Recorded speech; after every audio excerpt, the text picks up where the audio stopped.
ilmu kajian kita yang pada malam hari ini pembahasannya mengenai kitab Minhajul Muslim. Alhamdulillah Bapak Ustaz akhirnya sudah berada di kita.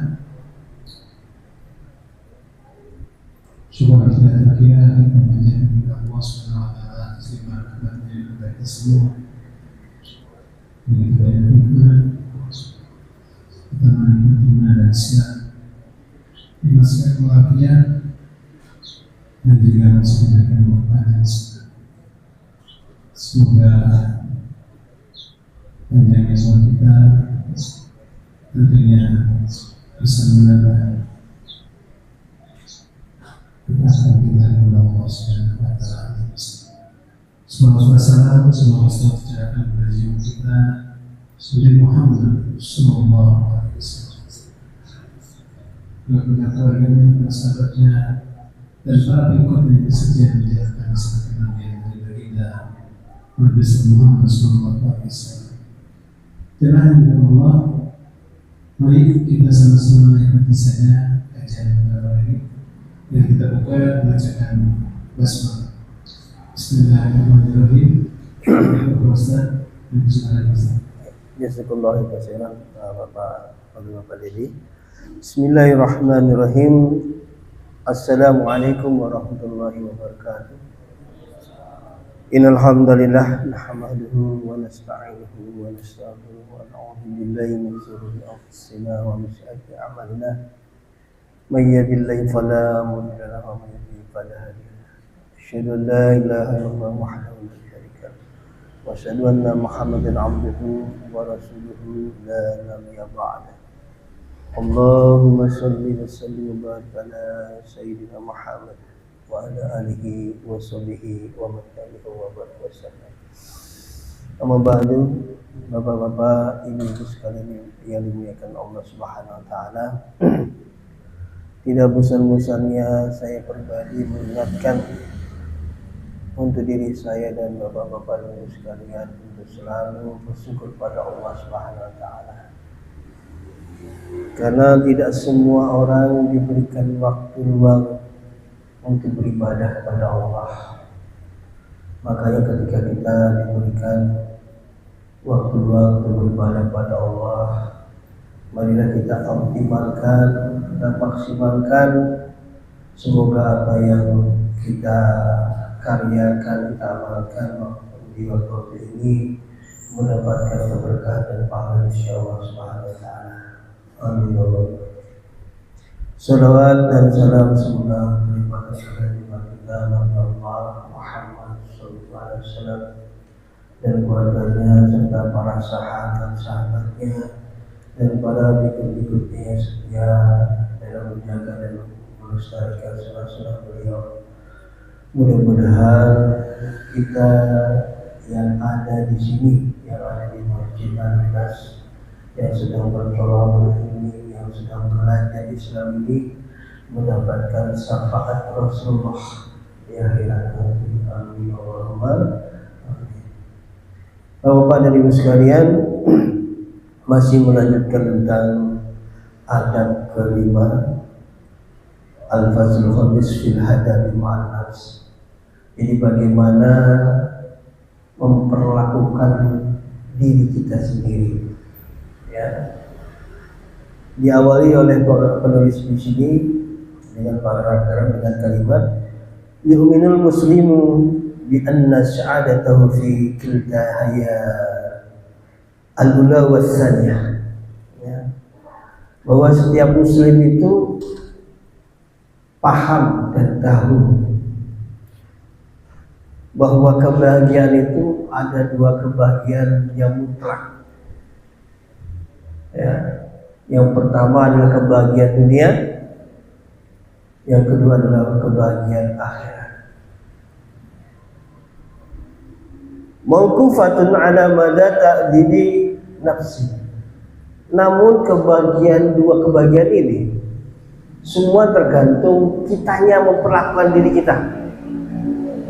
Kalau mau mendapatkan kebahagiaan dunia, bagaimana? Kalau mau memperlakukan cuma akhirat dua, bagaimana mau mendapatkan dua-duanya itu bagaimana, tergantung kita ya.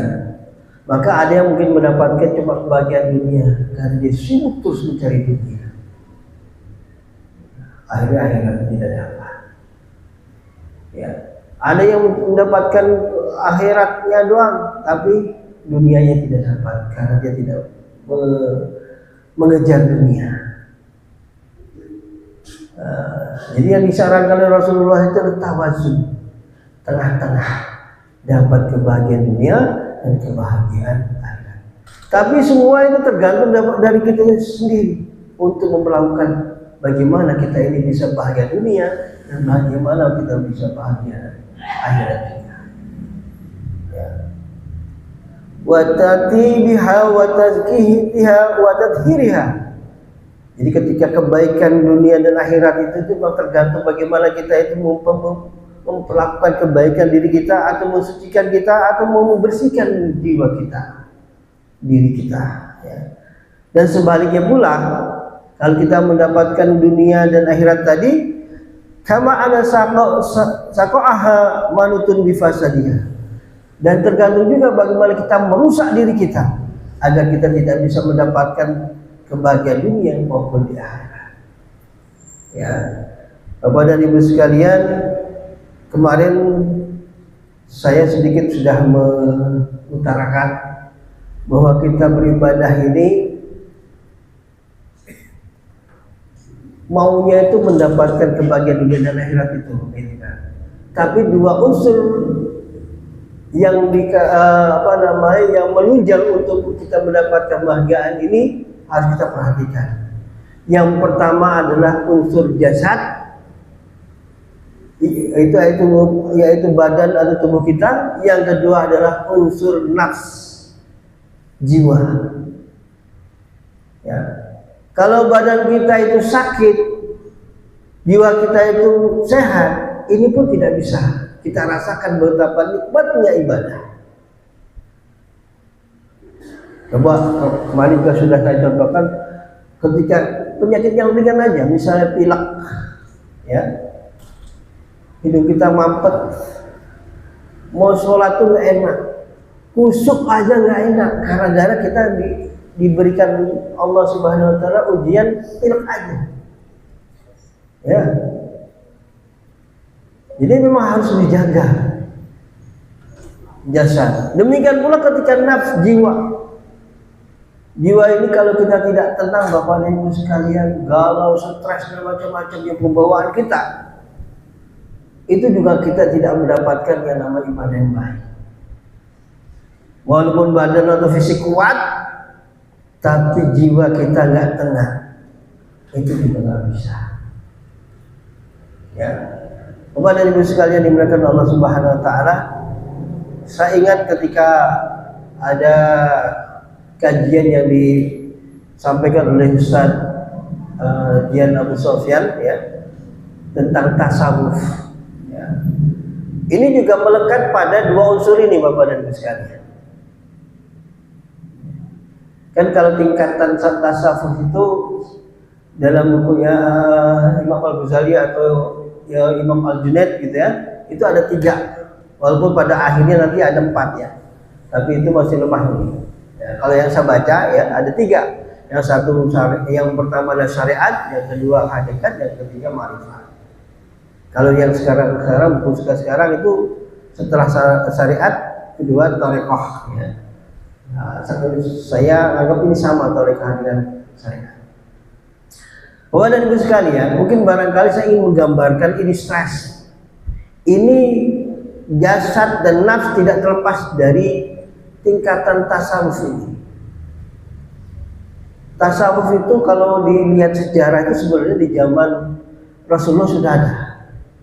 Ya, tapi ketika boomingnya itu ketika di zaman abad-abad 400-an Hijriah. Al-Imam Al-Junaid ini sebenarnya ingin memberikan semangat untuk bagaimana kembali kepada Tuhannya. Tasawuf itu bagaimana dia harus kembali kepada Allah yang Esa. Karena pada saat itu filsafat itu sudah booming di dunia Timur Tengah. Semakin hebatnya itu filsafat sehingga semuanya itu difilsafatkan. Akhirnya banyak orang-orang yang keluar menjadi ateis karena filsafat. Maka Imam Al-Junaid ini semangat untuk mengembalikan unsur-unsur tauhid itu dengan tasawuf. Itu mensucikan diri, membersihkan diri untuk mendekatkan kepada Allah Subhanahu wa taala. Itu sebenarnya semangat dari Imam Al-Junaid. Ya, maka di sini Bapak dan Ibu sekalian, kalau kita lihat unsur jasad dan nafs ini tidak terlepas dari 3 tingkatan tasawuf ini. Ya. Kalau syariat itu namanya tubuh kita. Tubuh kita ini harus memang mengikuti syariat Bapak dan Ibu sekalian. Ya. Kita mau berjumpa kepada Allah, ada syariatnya sholat, maka tubuh melakukan syariat pelaksanaan gerakan tubuh dengan sholat. Ya. An-nafsnya, tugasnya an-nafs itu bagaimana merasakan begitu tenangnya kepada Allah. Itulah hakiki dari ibadah sholat. Maka 2 unsur ini ketika kita sudah jalani syariat itu dengan tubuh, nafsu itu dengan hakikat, akan timbulnya yang namanya ma'rifat. Kalau sudah capai ma'rifat, alhamdulillah Bapak dan Ibu semua, tawakal dalam kehidupan mau jelek mau buruk itu semua diserahkan kepada Allah. Ya. Kita juga melakukan misalnya tilawah Quran. Tubuh kita itu membaca Al-Quran. Ini syariatnya. Jasad itu membaca Al-Quran. Tugasnya an-nafs bagaimana secara hakiki bahwa tilawatul Quran itu bisa menaikkan hati kita, itu mendekatkan hati kita kepada Allah Subhanahu wa taala. Maka kita akan mendapatkan ketenangan yang namanya ma'rifatullah. Ma'rifat. Ya. Jadi kalau sudah tingkat seperti enak. Bapak dan Ibu sekalian, maka bukannya kita tidak bisa melepaskan dari syariat. Saya pernah bertemu orang-orang sufi, ya, tasawuf seperti ini, gitu ya. Dia udah, kalau saya bilang salah kaprah. Ya, ada yang bilang saya sudah tingkatan hakikat syariat sudah saya tinggalkan. Sehingga apa? Sholatnya, Bapak pernah melihat ada orang yang bersiul, ya. Kemudian ada yang sholatnya itu dengan berkedip, merem. Itu sudah ketemu syekhnya katanya. Hati-hati Bapak dan Ibu sekalian. Ketika syariat tidak sesuai dengan Rasulullah SAW, itulah awal muncul setan untuk mengkaburkan diri kita, menyesatkan diri kita. Jadi kontrol kita dalam beribadah itu bagaimana kita menguatkan syariat itu, tubuh kita sesuai dengan koridornya. Tugasnya an-nafs, tugasnya hakiki adalah bagaimana merasakan ketentraman dalam ibadah kita. Ibadah sholat tentram, ibadah tilawah Quran tentram, ibadah zikir dengan syariat, tubuh kita berzikir, melafazkan asma Allah. Tugasnya an-nafs bagaimana kita selalu dekat kepada Allah Subhanahu wa taala.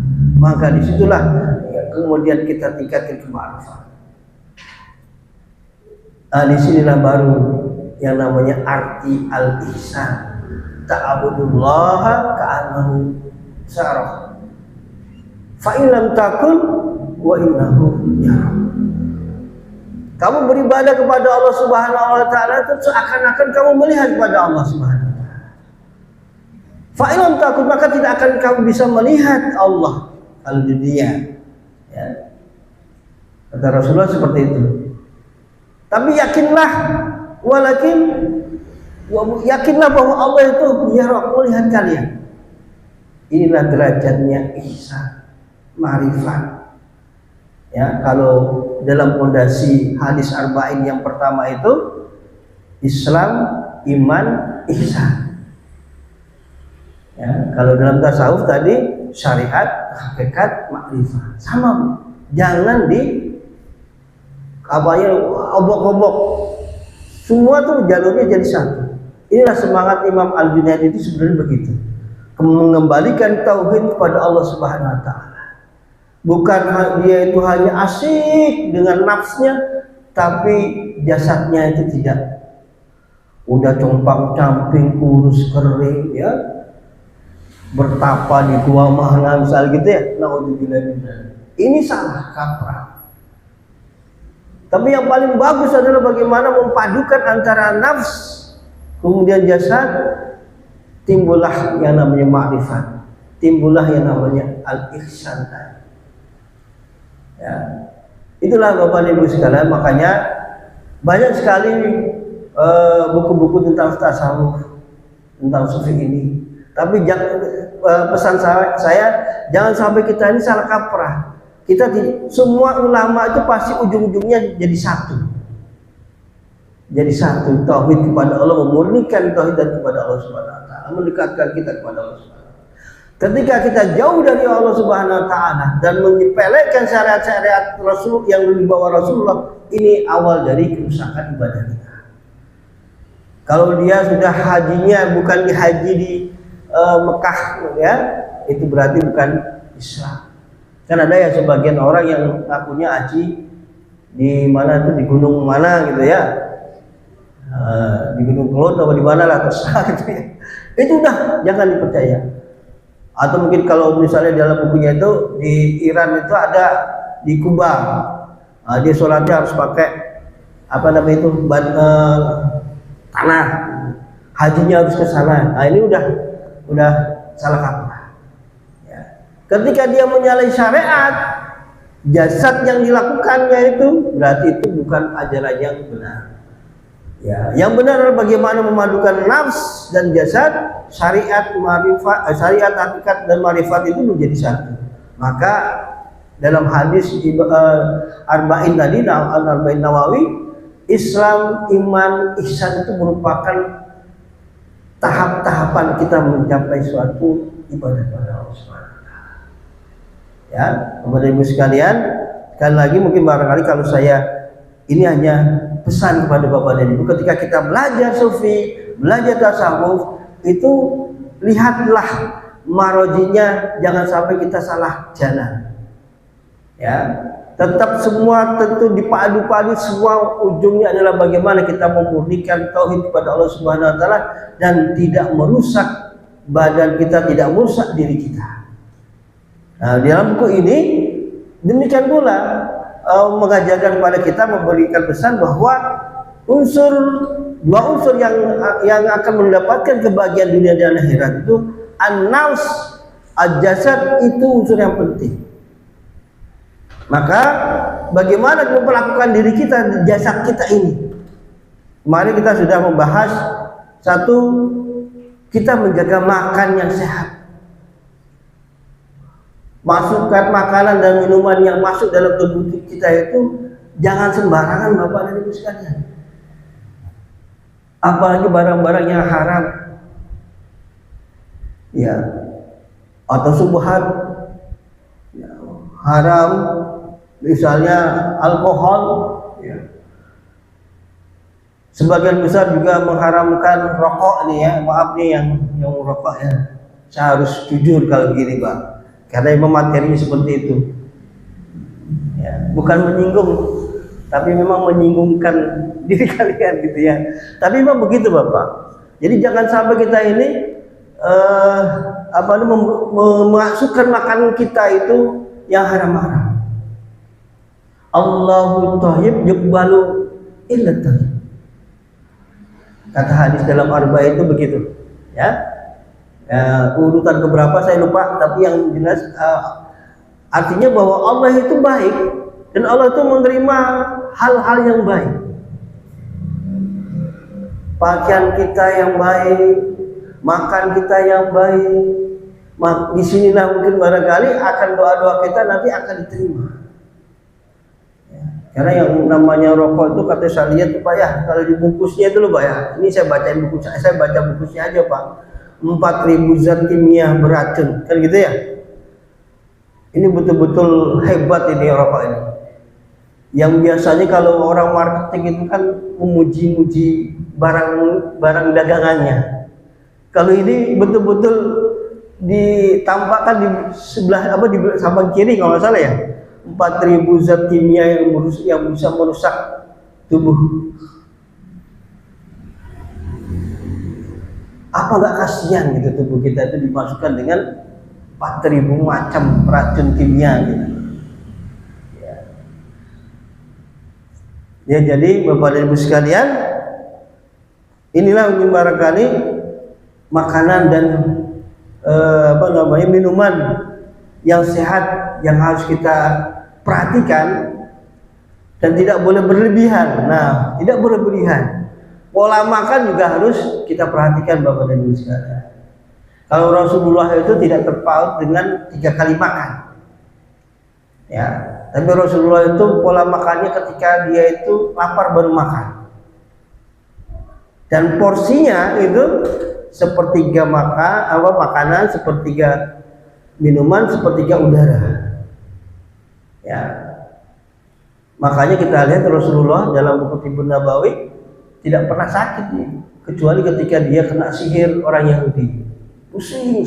Itu pun diajarin oleh malaikat Jibril untuk cara menyembuhkannya.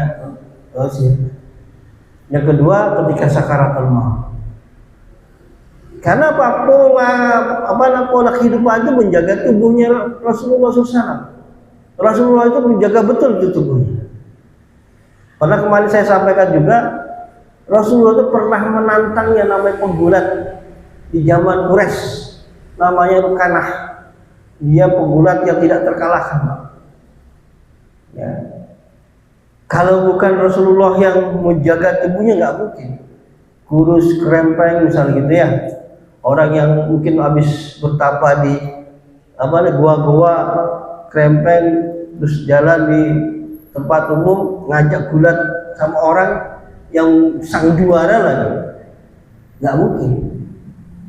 Ini kita di luar sisi-sisi Rasulullah SAW ya. Karena Nabi Muhammad SAW itu kan manusia, ada di sisi manusianya. Kenapa Rasulullah berani gitu ya? Karena Rasulullah itu menjaga tubuhnya karena sehat. Nah, kita tidak bicara sisi-sisi Rasulullah. Kalau sisi Rasulullah banyak memang kebesaran Allah itu diberikan kepada Nabi Muhammad SAW. Tapi sisi manusia itu bisa kita rasakan sama dengan kita. Khawatiran kita itu dengan kehidupan ya sama Rasulullah SAW. Ya, saya ambil contoh misalnya ketika perang Badar. Perang Badar itu pertama kali peperangan kaum muslimin sama kaum kafir. Rasulullah secara fisik manusia itu khawatir kekalahan. Maka Rasulullah berdoa kepada Allah Subhanahu wa taala. Sampai burdahnya itu yang bernama itu, burdah itu kayak Pak Budi itu yang hijau-hijau itu ya. Burdah itu jatuh. Kemudian Sayyidina Abu Bakar menegur Rasul, ya Rasulullah, cukuplah doamu ya Rasulullah. Karena satu harian Rasulullah itu berdoa kepada Allah, ya Allah menangkan ya Allah pasukan muslim. Kalau engkau tidak memenangkan, siapa lagi yang meneruskan risalahmu? Terus berdoa terus. Nah ini sisi manusia maksudnya. Nah demikian pula dengan kita gitu ya. Artinya bahwa Rasulullah mencontohkan ketika ada sisi manusianya, dia kekar, jaga kemanusiaan badannya sehingga sehat, berani untuk menantang karena seorang penggulat. Ya demikian pula kita. Kalau badan kita kuat, sering olahraga, ya, insya Allah kita bisa sehat walafiat, ibadah kita kuat. Ya. Ingat dulu ya. Jadi Bapak dan Ibu sekalian, jangan sampai kita ini meremehkan makanan yang masuk dalam diri kita. Karena makanan itu kita rasakan 10-20 tahun yang akan datang, kata keterangan medis. Ya. kita sehat, kita kuat, itu makan kita 20 tahun yang lalu itu bagaimana? Kalau makanan kita itu alkohol, rokok, ya mungkin barangkali lebih banyak keropos-keroposnya di dalam tubuh kita. Tapi kalau kita tuh sehat, sering berpuasa misalnya gitu ya, insya Allah kita bisa, di tua kita itu bisa sehat, kemudian beribadah dengan baik. Ya. Sebagaimana Rasulullah SAW dalam menjaga tubuhnya. Kemudian Rasulullah juga mencontohkan bagaimana menjaga jasadnya. Kemarin sudah kami singgung, senantiasa berwudu. Ya. Rasulullah senantiasa berwudu. Ini sebagai inspirasi seorang sahabatnya yang namanya Bilal bin Rabah. Dia itu tidak terlepas dari wudunya.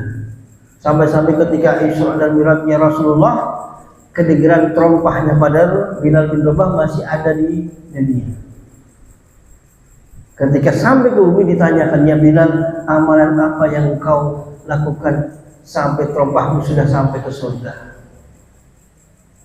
Kata Bilal bin Rabah, bingung ya. Aku tidak melakukan apa-apa ya Rasulullah. Aku hanya melakukan menjaga wudhu saya sampai langgeng, sampai tidak pada.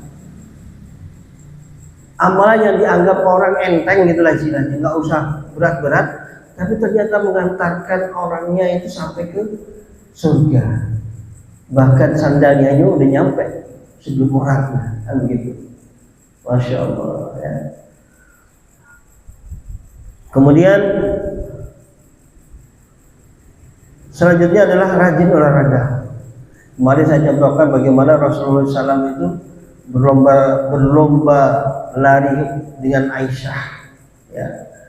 Dan hadisnya yang paling populer itu bagaimana Rasulullah mengajarkan supaya kita ini sering berolahraga panah, gitu ya, lari, kemudian berenang.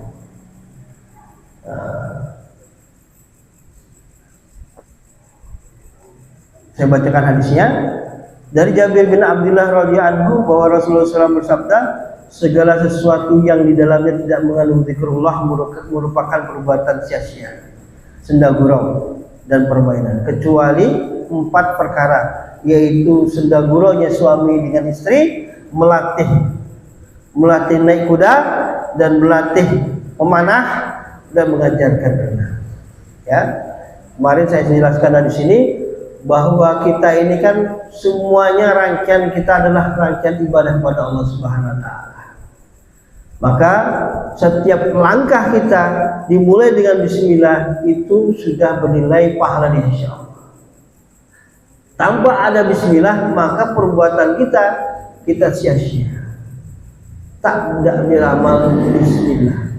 Awalilah amal kita ini dengan bismillah. Niscaya Allah Subhanahu wa taala akan memberikan kita ini pahala. Ya. Kata Rasulullah SAW, ada 4 hal yang ketika kita tidak baca bismillah atau lupa kondisinya, kita baca bismillah itu tetap mendapatkan pahala. Yang pertama, ketika seorang suami sedang gurau dengan istrinya untuk kemesraan atau keharmonisan keluarganya, ini pahala walaupun nggak baca bismillah dulu. Ya. Kan kita kalau dalam beramal soleh, misal sholat bismillah dulu, ya, terus baca Al-Quran bismillah.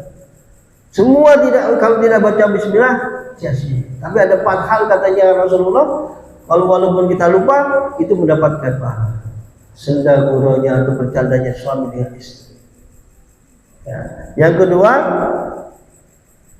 berlatih kuda. Ini olahraga maksudnya ya, olahraga. Kemudian ketiga, berlatih memanah. Ya. Yang keempat, mengajarkan renang. Ya. Jadi 1 adalah keharmonian rumah tangga, ketiga adalah olahraga. Ya. Kalau dulu nggak ada pingpong Pak Alam, jadi nggak disebutkan oleh Rasulullah. Ya Pak Sahrul ya, Pak Sahrul ya. Pak Sahrul juara pertama di segel di pingpong kita ini. Nggak ada mimo, jadi nggak ada hadis yang mimo Pak. Jadi tapi intinya bahwa olahraga itu memang diajarkan oleh Rasulullah SAW untuk menjaga fisik kita. Ya. 1, keharmonisan rumah tangga. 3, itu poinnya adalah untuk bagaimana kita berolahraga. 3/4-nya lah istilahnya. 3/4 ketika kegiatan untuk olahraga untuk fisik kita itu tanpa bismillah Allah mendapatkan pahala dan ya. Maka jangan sampai kita ini malas untuk olahraga walaupun sudah berumur. Kayak Pak Alam itu sudah 70 berapa Alam ya, 76 mungkin, tapi dia masih pingpongnya masih kuat ya. Kalau Pak Haji Samsuri 76 itu dia masih berjalan terus. Olahraga yang penting, semua bergerak ya. Karena dalam Bapak dan Ibu sekalian yang dimuliakan Allah Subhanahu wa taala, sebenarnya yang nantinya akan dipanggil oleh Allah Subhanahu wa taala dalam surat Al-Fajr. Ini penting ini Pak, Ibu ya. A'udzubillahi minasyaitonirrajim. Bismillahirrahmanirrahim. Ya ayyatuhan nafsul mutmainnah. Ini yang dipanggil Allah Subhanahu wa taala. Wahai jiwa-jiwa yang tenang, jiwa-jiwa yang tenang, yang galau, yang mumet, yang stres, itu akan dipanggil. Ya, apa ada saat kalau di akhirat itu mumet, stres? Ada Bu. Ada gambaran dalam Al-Quran itu orang kafir ketika melihat bagaimana menggegarnya api neraka itu, sang itu ketakutan dia, stresnya, stres mereka. Makanya dipanggil oleh Allah Subhanahu wa taala, ya ayyuhan nafsul mutmainnah, irji'i ila rabbiki radiyatan mardiyah. Kembalilah pada Tuhanmu mardiyah, radiyatan mardiyah, yang diridhoi dan yang meridhoi. Coba ya. Kembalilah kepada Tuhanmu dengan hati yang ridho dan diridhoi oleh Allah Subhanahu wa taala. Ini dua bahasa yang agak kita berat nantinya. Hati ridho atas apa yang diputuskan oleh Allah Subhanahu wa taala, kemudian Allah ridho terhadap kita di akhirat. Di padang mahsyar itu Pak, betul-betul fitnahnya sangat berat. Ya, pernah diceritakan di situ ada sampai penungguan atau penantian keputusan ayat itu, keringat itu ada yang satu lutut, satu dengkul, ya, sampai ke tenggelam. Kalau itu kita gambarkan sekarang, kita bertahun-tahun berenang di keringat kita kan, capeknya kayak gimana? Kalau kita tidak ridho dengan apa yang menjadi keputusan Allah Subhanahu wa taala, dan Allah ridho dengan kita, yang sesuai ini Allah ridho dengan kita. Ya ayyatuhan nafsul mutmainnah. Makanya Allah itu memanggilnya dengan wahai orang, wahai jiwa-jiwa yang tenang. Enggak ada kegelisahan, enggak ada, walaupun apapun yang ada di dalam diri kita ya, yang bergerak, yang beramal, yang bergejolak, tapi dia ridho dengan apa yang ditentukan oleh Allah Subhanahu wa taala. Di bumi pun, di dunia pun juga begitu Bapak dan Ibu. Maka ketika dalam ilmu tasawuf itu sudah tingkat ma'rifat, ke dalam hadis arba'in tingkat Aisyah, kalau kita sudah tawakal kepada Allah Subhanahu wa taala, ittaqillaha yaj'al lahu makhraja wa la yarzuquhu min haitsu la yahtasib. Bertawakallah kita kepada Allah Subhanahu wa taala, niscaya Allah akan memberikan jalan-jalan keluar dalam kehidupannya. dan Allah akan memberikan rezeki dari mana engkau tak ketahui.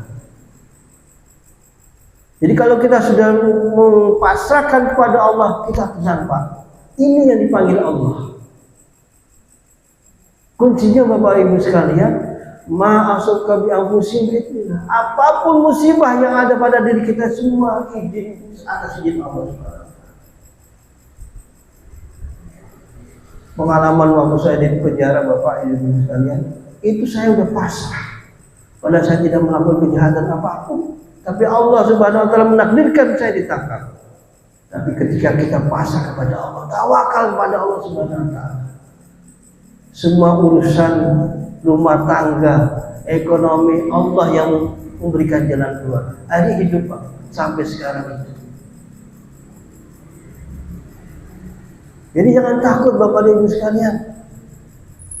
SPP anak-anak, kekurangan makan, jangan kemerungsung hati kita.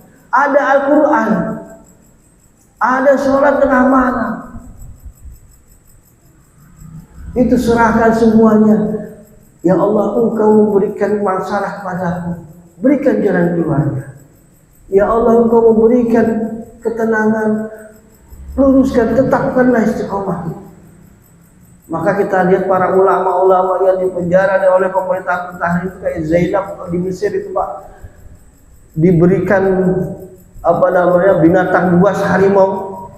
Dia hanya tawakal, wahai makhluk Allah, aku hamba Allah. Ini ada di bukunya Said Ahwa, judulnya Allah Pak. Ya. Dia ada kalimat cerita tentang ulama wanita di Mesir kalau itu di penjara. Ketika dicebloskan kemudian diberikan binatang-binatang buas sehingga cuma begitu, ya Allah, wahai makhluk-makhluk Allah, aku hamba Allah. Aku selalu menegakkan kalimat Allah. Jika engkau ingin memakanku, izinlah kepada Allah Subhanahu wa taala. Akhirnya di dalam buku itu diceritakan binatang-binatang itu sudah tidak jadi. Ini seorang wanita, tapi kedekatan kepada Allah Subhanahu wa taala melebihi kedekatan ma'rifat dan ihsan tadi. Maka saya katakan tadi, an-nafs, al-jasad itu harus berjalan seimbang. Ketika ma'rifat yang benar, al-ihsan yang benar, itu akan mendapatkan hasilnya. Memang betul dikehendaki oleh Allah dan Rasulnya. Kehidupan ini hanya kecil. Al-Qanil kata Rasulullah, sebagaimana air jatuh di tengah laut, setetes air jatuh di laut. Itulah dunia kata Rasul. Kalau kita masih kejar-kejar dunia, setetes doang. Pak ya, Ibu ya, kasihan yang banyak lautan air itu yang kita biarkan. Ini masih banyak nih Pak. Masih banyak loh Pak. Kita cukupkan dulu ya Pak ya. Bapak dan Ibu sekalian, karena mungkin waktu yang mungkin barangkali membatasi kajian kita ini, insya Allah mungkin dari waktu kita bisa menyambung kembali. Ya, kebetulan pada hari ini saya menggantikan Ustaz Toto yang nggak bisa hadir. Mudah-mudahan beliau dimudahkan Allah Subhanahu wa taala bisa bertemu kita kembali dan bisa belajar kembali bersama kita dan disehatkan selalu oleh Allah Subhanahu wa taala. Saya mohon maaf bila ada kekurangan, kebenaran yang datang dari Allah Subhanahu wa taala. Subhanallah bihamdika, asyhadu an la ilaha illa anta, astaghfiruka wa atubu ilaik. Waktu dan tempat kami persilahkan kepada Bapak itu. Tafadhol. Alhamdulillah. Tadi beberapa hal sampai kita dari pembahasan kita di kajian muslim yang pembahasannya masih sekitar kemarin, agar kita bisa selalu menjaga kesehatan tubuh kita, baik dalam hal makanan maupun olahraga, dan menjauhi hal-hal yang kurang baik untuk dikonsumsi tubuh kita. Mungkin ada yang bertanya, Bapak Ibu? Alhamdulillah, nggak ada yang bertanya. Kalau nggak ada yang bertanya, ada dua kemungkinan nih Pak. bingung, satu paham. Ya mudah-mudahan paham ya Pak ya. Anda menjadi barakah. Baik, kalau tidak ada, semoga dari samping Ustaz menambah hikmah kita untuk lebih memperkuat ibadah kita dan ibadah kita. Semoga sangat ramah untuk kita semua. Itu untuk sekalian yang bersama-sama kita akhiri kegiatan ini bersama-sama dengan sekarang dan mengutus. Alhamdulillah, subhanallah wa bihamdika, asyhadu an la ilaha illa anta, astaghfiruka wa atubu ilaik. Assalamualaikum warahmatullahi wabarakatuh. Waalaikumsalam.